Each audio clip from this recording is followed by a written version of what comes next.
The Finance Minister presented Modi government's third budget today. From a market's perspective, the budget was a mixed bag with the Sensex moving 850 points today and ended 152 points lower at 23,002. The fiscal deficit target for financial year 16-17 has been pegged at 3.5% compared to 3.9%, which was the target for FY 15-16.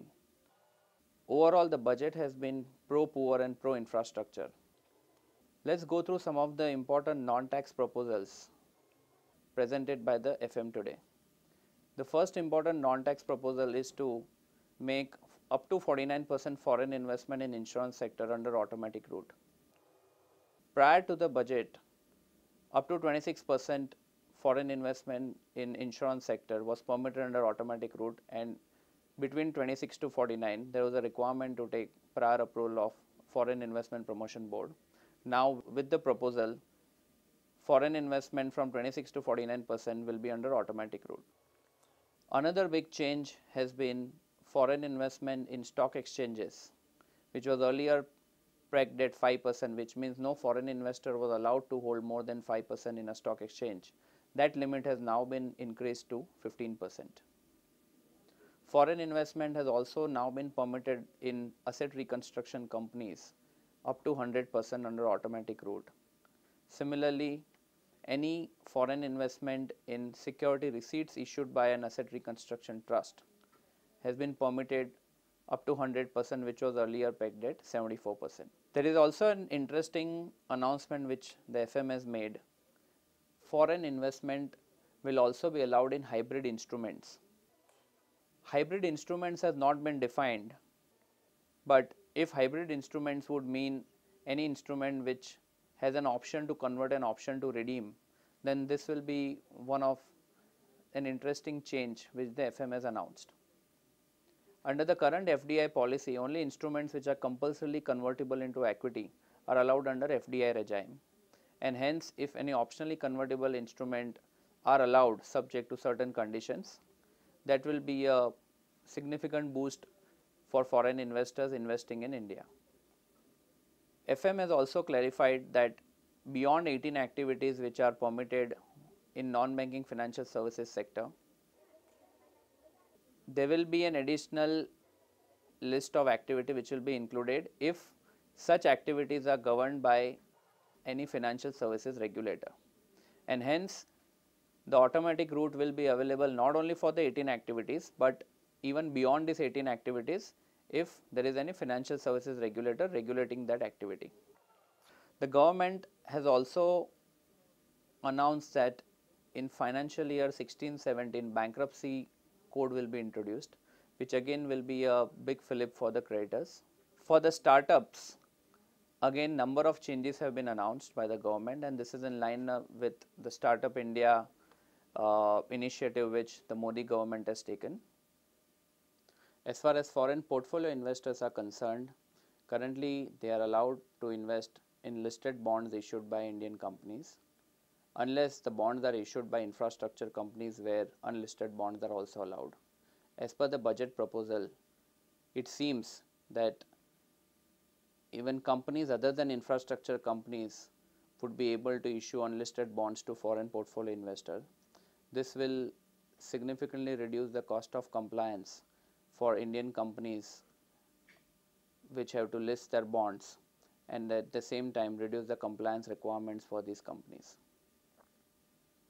From a tax side, it has been a mixed bag with some of the proposals being forward looking and some of the proposals being regressive, or some of the proposals which could have been pronounced have not been pronounced. As far as the positives are concerned, from an AIF perspective, for category 1 and category 2 AIFs, any withholding tax which the trustee has to withhold before making any distributions to foreign investors have now been made subject to the treaty, which means that if, as per the tax treaty between the country of the investor and India, if such distribution is not taxable, then the foreign investor can claim treaty benefits, and based on the eligibility to the tax treaty, the trustee can decide not to withhold any tax while making distribution to the foreign investor.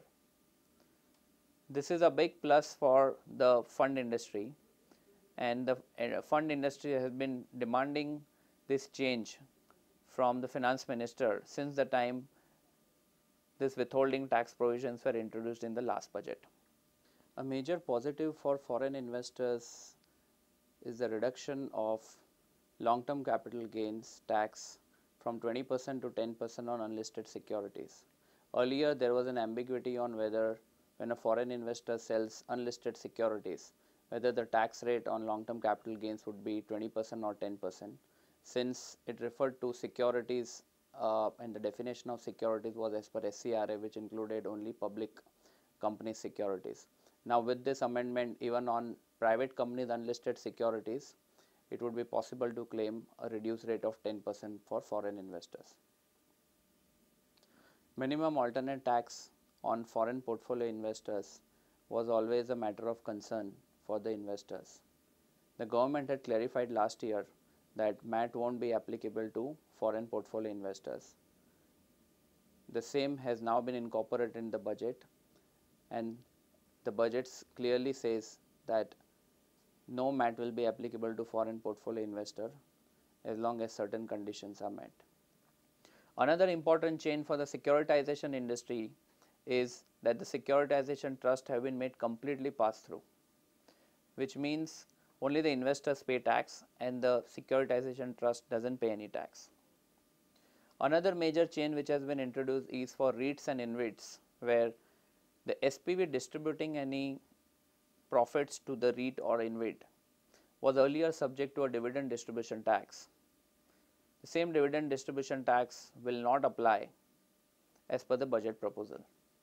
This is again going to give a significant boost to REIT and InvIT, and as we know, none of the REIT or InvITs have been launched in India, but with this change, as far as tax issues are concerned, all the tax issues have got resolved, and hence the ball is now in the industry's court to launch the first REIT or InvIT. Government has already given all the possible concession in taxes which were required for launching the first REIT or InvIT.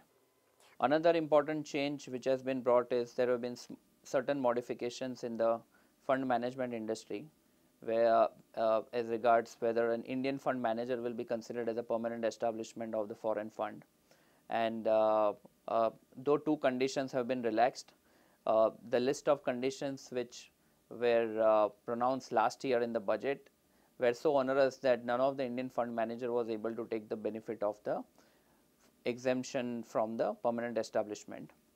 The same stand still continues because even the two conditions which have been relaxed do not significantly make it easy for the Indian fund managers to comply with the conditions, which in total there are about 17 conditions, and those 17 conditions still stay with minor modifications.